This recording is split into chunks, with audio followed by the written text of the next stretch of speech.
Welcome to 101. I'm Greg Bassett, your host from the Salisbury Independent newspaper. It's a big day here at PAC 14. They're all big. It's election season, and we are interviewing candidates for all the local and state offices. Today, we're in Senate District 37, and we have Holly Wright with us. Welcome, Holly. Thank you. Glad to be here. Now, you're running in a really awkward district. It's just a little bit of Wicomico County, but it's Yes. mostly Dorchester, Talbot County. Well, it's all of Talbot, all of Dorchester, just Preston and Federalsburg, and Caroline, and then Western Wicomico. So you're not known to us the way a lot of the politicians are known to us. So tell us, who is Holly Wright? We have to get to know you a little bit. Well, you know, I came from a background of 20 years in public health at the state and regional level, and I worked with legislators all my career. They lobbied me, I spoke before their hearings, and so I know what it looks like when a legislator knows the needs of the district and is fighting for them.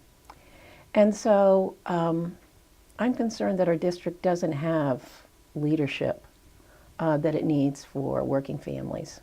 We've got wage stagnation. We have other issues. We have problems of access to health care. We have retiree benefits under attack. And that's why I'm running. Where do you live? I live in Talbot County in St. Michael's. I moved down from Massachusetts about 8 years ago. Okay. I have a sister who lives in St. Michael's. She married a guy from Berlin. They lived in Delaware. They moved to retire to St. Michael's. And then my daughter moved to D.C. To work, and the weight of that family brought me this way.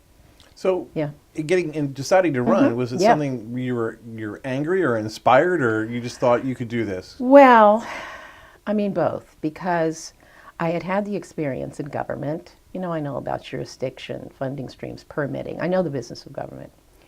And so when I came down to the Eastern Shore, I actually took training to be a chaplain, and for 4 years I did that. But then with the 2016 election, it really got my antennae working, and I started looking at the quality of representation we had. So I decided to run specifically to replace Addie Eckert. There's always been talk that our Eastern Shore delegation gets along pretty well, that they're pretty united. But I feel like the problems of the Middle and Upper Shore are very different than the problems on the Lower Shore. I don't. Are there more commonalities than I see?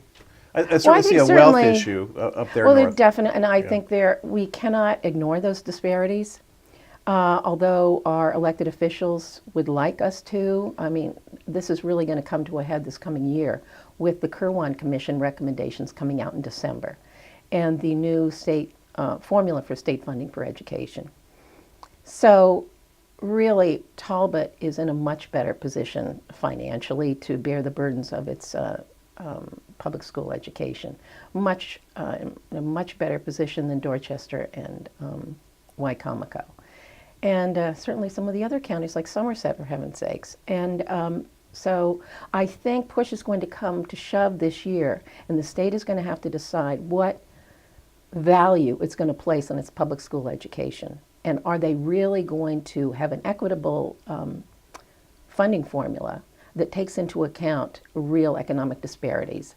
And I think that's going to come, and I think one of the reasons why the funding formula has been delayed in terms of its publicity is that certain counties are probably going to be disadvantaged, and that probably will include Talbot County and Montgomery County if they really do it in terms of economic disparities. Yeah, I'm worried about it in yeah. terms of Wicomico County Yeah. because we've always been criticized as not putting up enough of our own money toward education. Well, And the yes. Kirwan Commission could ferret that out.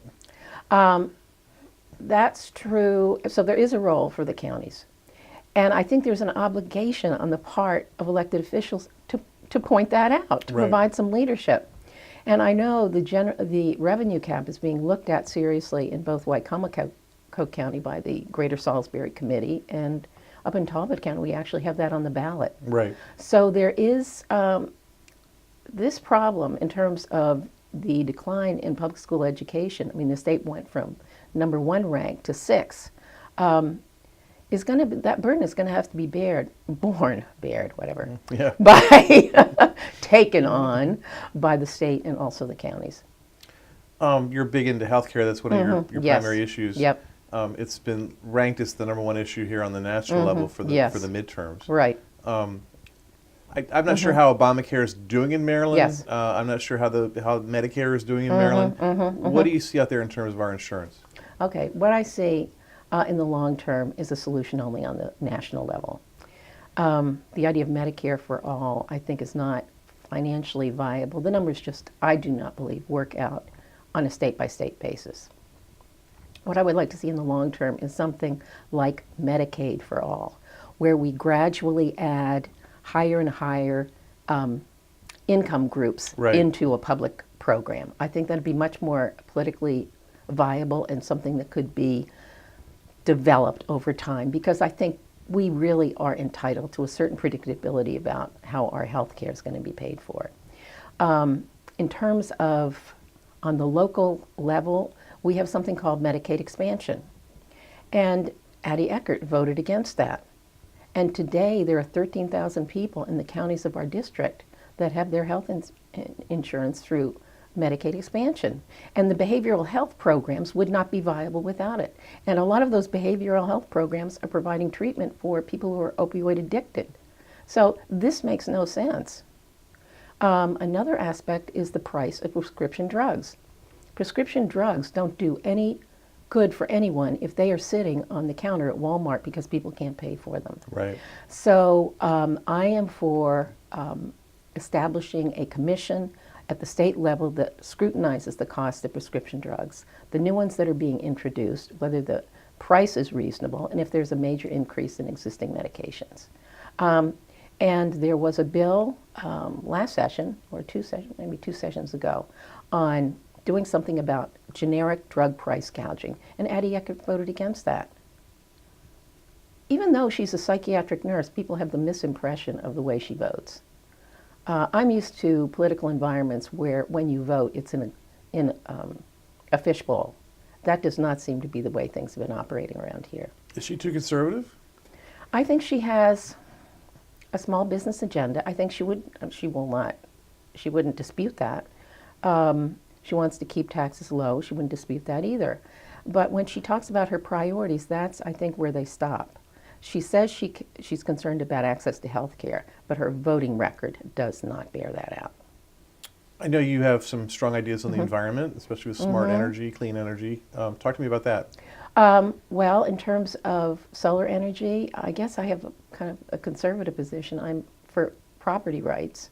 So if a farmer wants to use his property, to rent his property for solar installations, I believe, he has the prerogative to do that. And people that have concerns about the aesthetics of it, why don't we get creative and have some design competitions with landscape architecture to just come up with a way of dealing with that? I think Caroline County has come up with a good solution, which is they've decided that 2%, a maximum of 2% of their farmland could be used for solar installations. So then the county, I assume what will happen is after that level is reached, then they'll look at it again to see what it really means. So that seems to me to be a good solution. In terms of wind, I'm for the wind turbines off Ocean City. I think particularly for my district, which includes Wicomico, Right. the jobs Right. that would be produced by the construction and the maintenance of that form of energy that we want to encourage anyway cannot be denied. And how a representative of this district could not see that is beyond me. Yeah. And I think she is equivocating a bit on that. Yeah, we were positioned, Yeah. the business people here were very firmly supporting it. Yeah. Governor came to town and Yeah. said that'll never happen when he was in Ocean City. I think people, that kind of died off. But there's still a role for us even in the East Coast areas where there are going to be wind farms, even if there's never one in Ocean City. Well, that's an interesting thing for him to say, because I don't think jurisdictionally the state, course, there's a larger political picture that, I'm probably not familiar with. But really, I don't think it's a state jurisdictional issue. I think it's more federal. Right, true. One of the things that's been a big issue in Wycombe County, surprisingly, every election there's some issue that comes out of nowhere. This time it's the stormwater flooding. We're actually feeling the effects of perhaps the Yes. rising water levels. And when you see the Dorchester County people are very concerned about Yeah. this, Yeah. since you're primarily going to be Dorchester, a big part of your district. Yep. Where are you in this rising water situation? Well, the National Geologic Survey has identified the Delmarva Peninsula and the Gulf Coast as the most vulnerable areas. And Dorchester has a particular problem. In addition to the sea level rise, there's a glacial effect that is actually lowering Right. the level of the ground. Not a technical term, but The alluvial aspects. we'll say of- whatever. Yeah. I leave that to It's you. just a pile of sand. Anyway, it's going down, the water's coming up. Yeah. And I know residents are building berms and building plantings and, forestation and all that. But I think what the state can do for areas like Dorchester County and Wicomico is to provide support for geographic information systems. So we'll be able to graph where the vulnerable areas are. But then the final decision will have to be made by counties in terms of zoning and what they want to do in terms of development, and whether you continue to maintain a road when it's underwater 3/4 of the year. Those decisions, I think, should be local, but I think the state can help with the mapping. You get elected, you get in the General Assembly. What's the first big thing you want to try to do? Well, the reality is what you try to do has a lot to do with the committee you're assigned to. Right. So if it were judicial proceedings, criminal justice reform, there's a lot that can be done there. I think expungement of records could go down to 5 years to really help us restore people's lives at a younger age. And also the whole issue of mental illness in our correctional facilities. So there are so many things that are interesting. If it's economic matters, it will be minimum wage. I'm for increasing the minimum wage, but to 15 over 4 years for large businesses, over 8 for small businesses. But I understand that the discussion at this point is over 6 years Right. for raising the minimum wage. Right. I don't know. I don't know what it would be. Of course, the Education, Environment, and Healthcare Committee will be dealing with all the recommendations from the Kirwan Commission. And the aspect of that, well, I think a lot of the resources should go into pre-K because of its demonstrated effects on, really in the long term in terms of high school graduation rates. And Right. your superintendent is really We're articulate. finally going to have it here, yes. Yes. But beyond that, college and career pathways, there are these work groups that have been working, and such exciting models are being suggested that involve the business community with the schools, identifying the competencies that various jobs will need, and really linking kids earlier, like maybe in their sophomore year, helping them identify what they want to do for a job. And so that they can move forward and move more easily into the world of work. So that committee would be exciting too. So there are a lot of things to do. You're out and about, you're campaigning, Yep. but how can people get a hold of you if they want to talk to you, or where's your website? Absolutely. How can they find out more about you? Music to my ears, and I'm still raising money. HollyWrightForSenate.com is my website. And at this point, I'm still raising money because some people are just kind of waking up to the fact that there's an election, which is appropriate, and they are now turning to their newspapers to educate themselves. And I really could use some extra donations for print advertising. And thank you. Please vote for me. She's Holly Wright. She's running for State Senate, District 37. And we were thrilled to have her here today. Thanks for being here, Holly. Thanks a lot. Joining us now in the studio is the incumbent, Senator Addie Eckert. Welcome, Addie. Thank you. Glad to be here, Greg. So you're trying to get a second term in the State Senate. Yeah, that would be really great. I wasn't about to unseat the former senator for 1 year. That wouldn't have been very fair, would it? Well, you never know. That's true. That's true. I know you're big into health care and mental health care especially. Right. Well, the first thing I took on was one of the senior senators from Western Maryland who tried to pass a bill regarding diabetes education. And it was a great idea. It was a very comprehensive bill. But the problem was it didn't fit the system.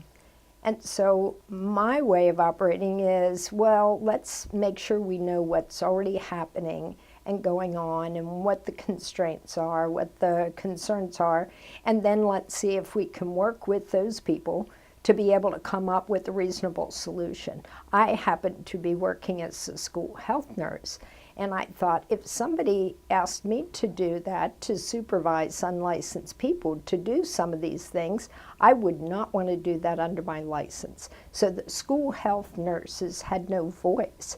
So here I was, like David and Goliath, taking on this thing. And I stayed on it like a dog with the bone. And finally, we figured out a way to work on it out of court. But I mean, once I get passionate about something, I really do not let it go very easily. I know the others in your delegation, each delegation, say they don't even have to study the healthcare issue because they can just call you and ask you a question. That's because true. you know it so well. Yeah, I've been there long enough. And remember, I was on the Maryland Hospital Executive Board when we did healthcare reform, or tried to, back in the 80s. And then I was with the Nurses Association.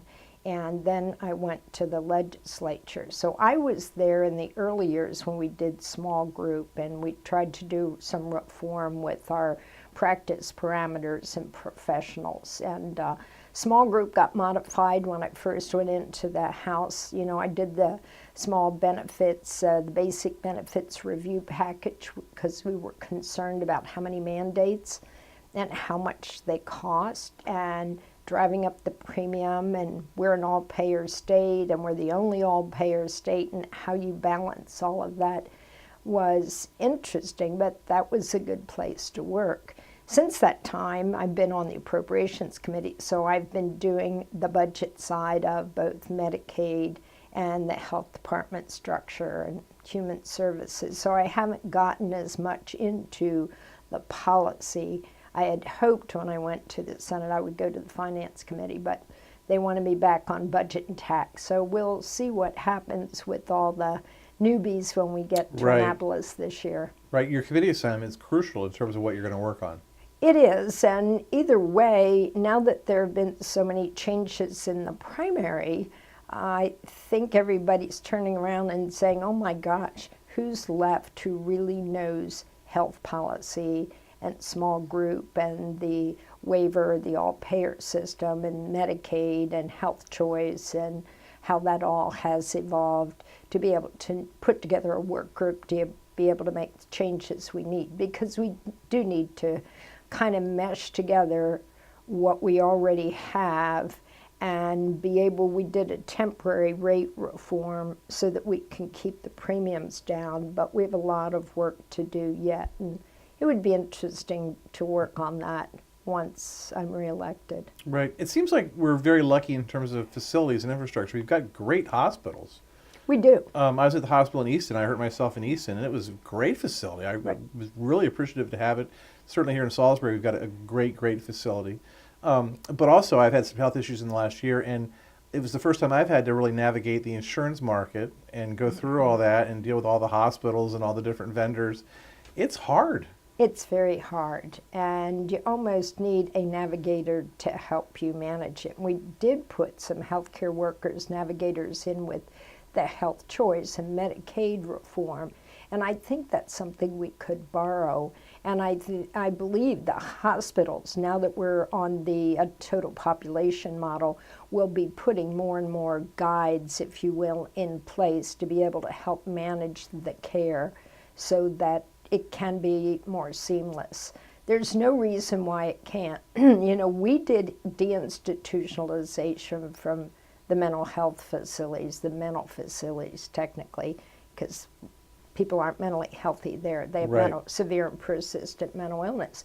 But we deinstitutionalized twice here on the Eastern Shore. And one of the ways we did that was to send our interdisciplinary teams to the local areas to manage clinics.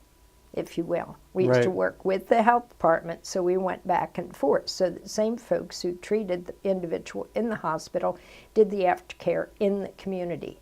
And I think that's something we could look at as we're going forward, doing that good kind of aftercare management, because we know that's essential with opiate use and abuse, and we know it's essential with mental illness. So I think whether we call it primary home or health homes or managed care for chronic disease entities, there's a way to do that and shape it so that it's a little more negotiable or navigable in the future. And I think it will be more cost effective if we're able to do that. I've always been fascinated by District 37. It's so big. I mean, all the way from Denton to Salisbury. It's huge. How are you able to navigate all that? How about Tillman Island? Yeah, going all the way out to Tillman Island. Tillman Yeah. Island to Bivalve. Try Yeah. that. Or Nanacoke. That's quite a jaunt in a day. Well, if you did it by boat, it's like 5 minutes. But if you're driving in the no, car, No, it's not an easier by boat. Trust me. no, I It's, think like Tyaskin To Tillman? to Tillman Island is probably 20 minutes in the boat. Oh, yeah. And it's like 4 hours in the car. I don't know. I was going to go from Nanacoke to Vienna, and it takes more than that. It takes 45 minutes to get up there. But it's anyway. almost unfair that you have to navigate such a big it's territory. huge, and it's huge, and it's because we have the water districts, but that's been a part of the gerrymandering. You know, Right. I've been, Denton's in my district, out of my district. Delmar's in, Delmar's out. Right. Fruitland's in, Fruitland's out. Now I have from 404 to the airport in Salisbury. Go Wow. figure. That's amazing. That's a lot of territory to cover when you have 4 counties, 4 county governments. You know, we have 20-some municipalities plus. I think we have more like 36 when you get down to it. Then you have 4 arts councils and 4 chambers and Greater Salisbury and, you know, all of the, I can go on and on. You have to all pay the attention. different There's a organ- lot to pay and all attention the to. fire companies. Right. And, you know, you want to be supportive of all community organizations because that's the best place to get your ideas for legislation and to know what's working and what's not working. So, yeah, I spent a lot of time on the ground. You managed to get everywhere. Well, I don't know about getting everywhere. There are some things I would like to be doing that I'm not doing because I am trying to get everywhere. And then I get relegated Right. by the president of the Senate now to Right. a lot of extra things because, Addie, you know all about that. We don't know anything about Right. that. So what's this 2-gen thing anyway? Oh, I know all about that because that's a Well, pilot that's program. bipartisanship, which is good. It's good. So, and they know I'll show up and get involved because I'm a person that don't send me to a committee where I have no interest because I'm either going to play ball in that committee and have a voice and get something done and get the heck out of there, or I'm not going to stay. Right. So that takes a lot of time and energy. So I'm running around all the time. I think this week we've got the Dean's Global Leadership Council, and next week in the Medicaid review, we're trying to figure out how we can get Medicaid funding to cover housing. Well, speaking of that, I mean, that's one thing that's unique about 37. You have a lot of wealthy people, and you Oh, have a yeah. lot of very impoverished people. Oh, very much so. So to me, the goal is how do we level that out? Right. And one of my ways is, other than minimum wage driving it, I would rather see us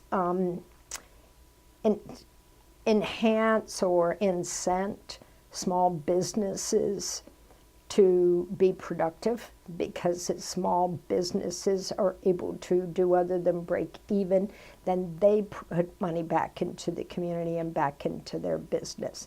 And then figure out a way to get some decent housing options. And how do we provide housing for those who can least afford it? I know I have a condo that we rent.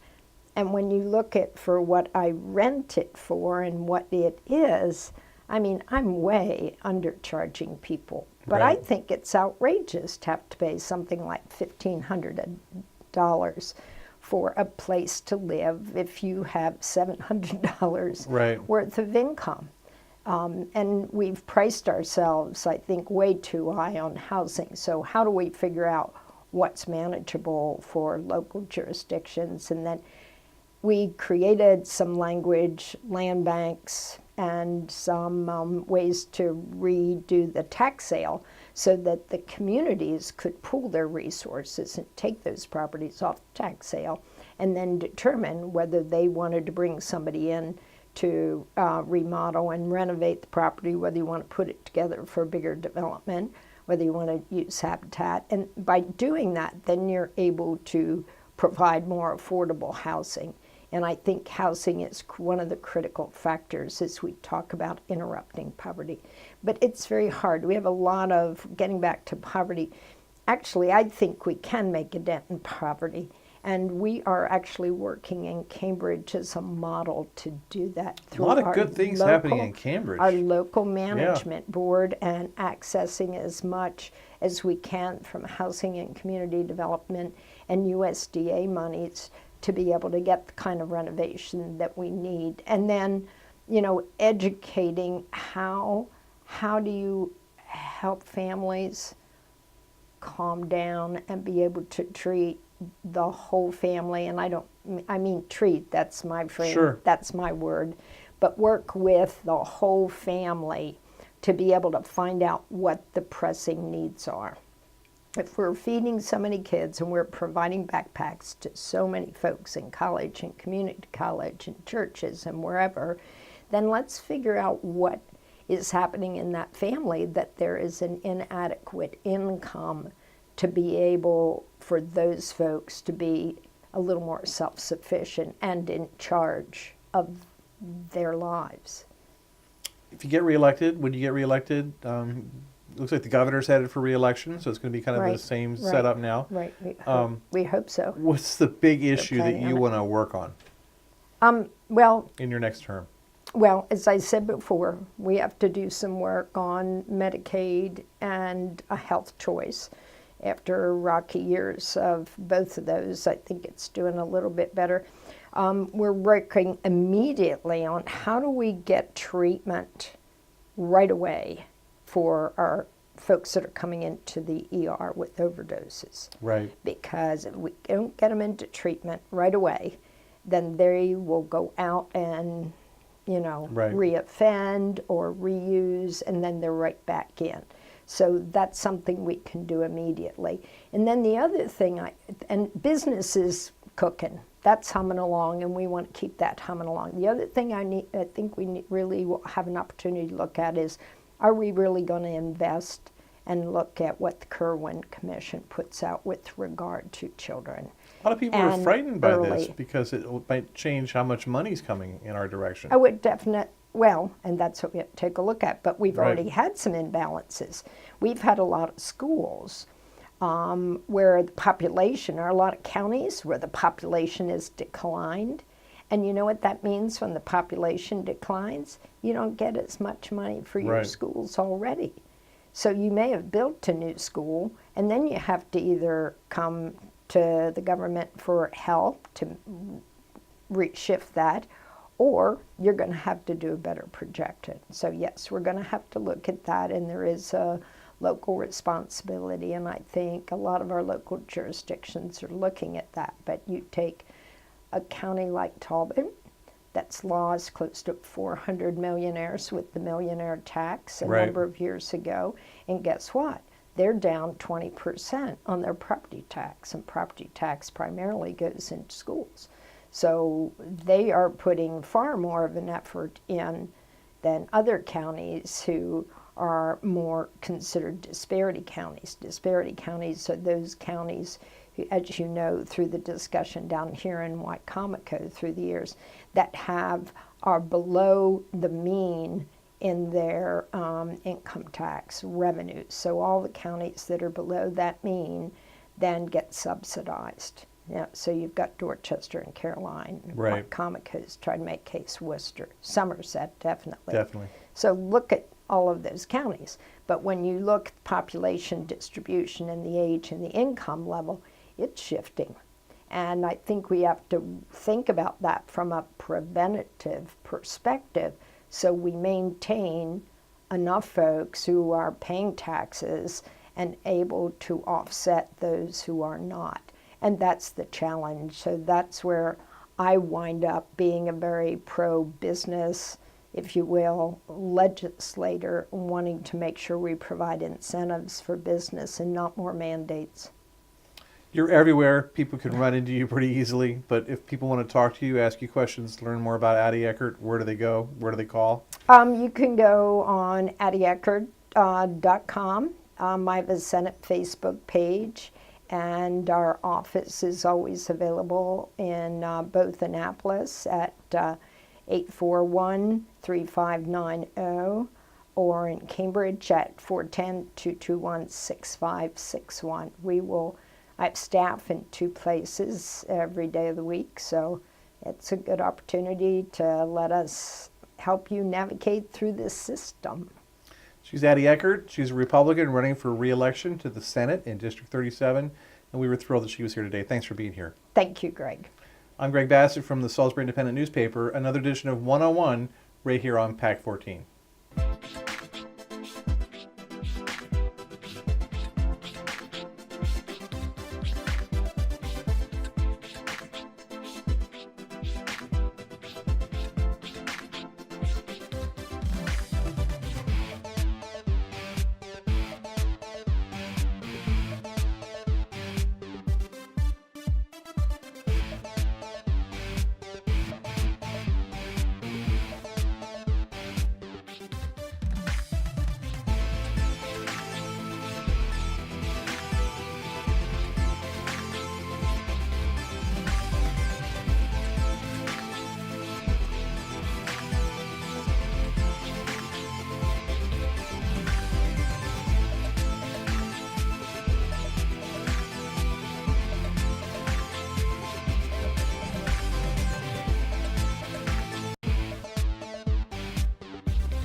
First Shore Federal is proud to support PAC 14 and one-on-one. We'd encourage every business to support PAC 14 and pick a program and support it, and let's make a difference.